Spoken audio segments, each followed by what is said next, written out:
ఏంటి? చికెన్ తింటున్నారా? అది కూడా ఫ్రిడ్జ్‌లో పెట్టుకొని మరి. అయితే మీరు లాస్ట్ వరకు చూడాల్సిందే ఈ వీడియో.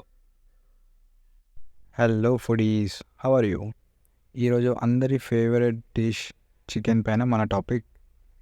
సో, ఇందులో నేను చికెన్‌ని ఎలా డీబోన్ చేయడం అంటే చికెన్‌ని మీట్‌ని బోన్‌ని సపరేట్ చేయడం అంటే బోన్‌లెస్ చేయడం అన్నమాట. సో, అది ఎలా బోన్‌లెస్ చేస్తారు అనేది చూపిస్తా. అండ్ అలాగే చికెన్ రిలేటెడ్గా కొంచెం నాలెడ్జ్ అనేది షేర్ చేస్తాను.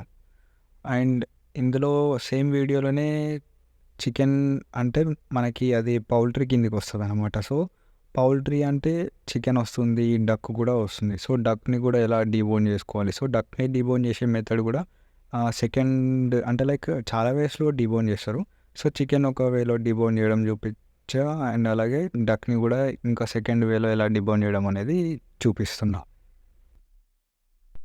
చికెన్ అనేది చాలా బ్యూటిఫుల్ డిష్ అండ్ అందరి ఫేవరెట్ డిష్ కూడా. కాకపోతే ఇందులో ఉండే బ్యాక్టీరియానే చాలా డేంజర్. చికెన్లో ఉండే బ్యాక్టీరియా నేమ్ ఏంటిది అంటే సాల్మొనెల్లా. సో ఈ బ్యాక్టీరియా లైక్ మిగతా అన్ని బ్యాక్టీరియాస్ మీదకి వెళ్ళి చూసుకుంటే చాలా యాక్టివ్గా ఉంటుంది. సో దీని గ్రోత్ కూడా మనం కరెక్ట్ ప్రాపర్ టెంపరేచర్స్లో మెయింటైన్ చేయకపోతే చికెన్ స్టోరింగ్ అనేది ఇది చాలా ర్యాపిడ్గా గ్రోత్ అనేది ఉంటుంది ఆ బ్యాక్టీరియాది. సో అందుకే లైక్ మిగతా అన్నిటి మీదకి వెళ్ళి చూసుకుంటే లైక్ మీట్ అయినా, సీ ఫుడ్ అయినా, వెజిటేబుల్స్ అయినా, చికెన్ అనేది చాలా డేంజర్. సో చికెన్ని స్టోర్ చేసే విధానం కూడా డిఫరెంట్గా ఉంటుంది. అన్నీ లైక్ ఇప్పుడు ఫర్ సపోజ్ రిఫ్రిజిరేటర్ లేదా చిల్లర్ తీసుకున్నాం అనుకోండి, అందులో మీరు చికెన్ ఎక్కడ స్టోర్ చేస్తారు? పైన స్టోర్ చేస్తారా? లేదు. చికెన్ అనేది ఎప్పుడైనా కూడా మనం కింద బాటంలో స్టోర్ చేయాలి. అది చాలా సేఫ్ మెథడ్. అండ్ చికెన్ని కనుక మీరు ఫ్రీజ్ చేయాలి అని అనుకుంటే అది -18 టెంపరేచర్ బిలో ఉంటేనే చికెన్ని ఫ్రీజ్ చేసి లైక్ ఆల్మోస్ట్ 3 months వరకు ఈ ఫ్రీజింగ్ టైం పీరియడ్ అనేది ఉంటుంది. సో 3 months తర్వాత అది లైక్ ఓకే, దాన్ని డీఫ్రాస్ట్ చేసి ఆ చికెన్ క్వాలిటీని చెక్ చేసి అది యూజ్ చేయొచ్చా లేదా అనేది డిసైడ్ అవ్వచ్చు అప్పుడు. But generally if in case మీరు చిల్లర్ టెంపరేచర్ ఎంత మెయింటైన్ చేయవచ్చు అంటే 1 to below 5 degrees మెయింటైన్ చేయొచ్చు చిల్లర్ టెంపరేచర్. సో ఈ చిల్లర్ టెంపరేచర్లో చికెన్ని ఎంత టైం డ్యూరేషన్ మనం స్టోర్ చేయొచ్చు అంటే మ్యాక్సిమం వచ్చేసి 2 days అనేది మనం స్టోర్ చేయొచ్చు. సో అంతకంటే ఎక్కువగా అనేది స్టోర్ చేయలేం, ఎందుకంటే దీని బ్యాక్టీరియా అనేది చాలా ర్యాపిడ్గా గ్రోత్ అనేది ఉంటుంది, స్ప్రెడ్ అవుతుంది కాబట్టి. సో మ్యాక్సిమం 2 days వరకు మనం స్టోర్ చేయొచ్చు.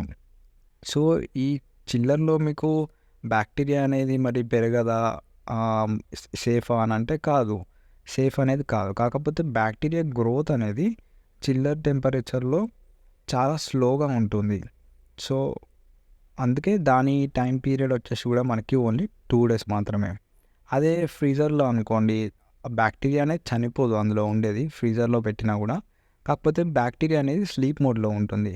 అంటే దాని గ్రోత్ మల్టీప్లై అవ్వడం అనేది చాలా వరకు ఆల్మోస్ట్ ఉండదు అనమాట, స్లీప్ స్టేజ్లో ఉంటుంది, అంటే ఇన్యాక్టివ్గా ఉంటుంది.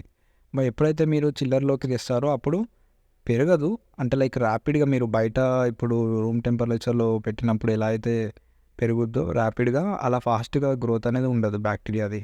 కాకపోతే స్లోగా ఉంటుంది చిల్లర్లో. సో అందుకే 2 days టైం దానికి. Next chicken and duck dishes చూద్దాం. ఇది chicken dish with sauce, lemon and అదొక టైప్ ఆఫ్ చిల్లీ గ్రీన్ కలర్లోది. సేమ్ ముందు డిషే విత్ టాప్ యాంగిల్ వ్యూ. ఇది కూడా చికెన్ డిషే, కాకపోతే దీని ప్లేటింగ్ డిఫరెంట్ అంతే. చికెన్ని చిన్న పీసెస్గా కట్ చేసుకొని స్ప్రింగ్ ఆనియన్కి లాస్ట్లో వైట్ పార్ట్ ఉంటుంది, స్కాలిన్ అంటారు, దాన్ని కలిపి స్క్యూర్ చేయడం. ఇది మీ అందరికీ తెలుసు, చూస్తూనే అర్థమవుతుంది, చికెన్ లాలీపాప్. ఫైనల్గా డక్ డిష్. ఇది ఒక సలాడ్లో యూజ్ చేస్తాం డక్ని. Like, share, comment and subscribe to dive into my world of food and travel.